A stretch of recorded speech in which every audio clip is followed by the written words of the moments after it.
حياكم الله اخوتي الطيبين، ربي يحفظكم ويسلمكم. اخوان، طريقة شلون تعرف عمر البلبل من هو صغير، من عمر 12 يوم الى عمر شهر، مثل كامل دقاته براسه يصير صبر كامل الى ديل كامل.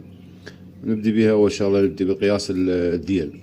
بداية الافراخ العمر مالتها يصير مثلا عمر 15 يوم او 12 يوم نقول عليه نص اصبع، اللي بعده 20 يوم يصير اصبعين، 25 يوم يصير 3 أصابع، 25 يوم إلى 28 يوم 3 أصابع يصير، يكمل 4 أصابع تقريبا الشهر، عمره شهر كامل اللي يصير.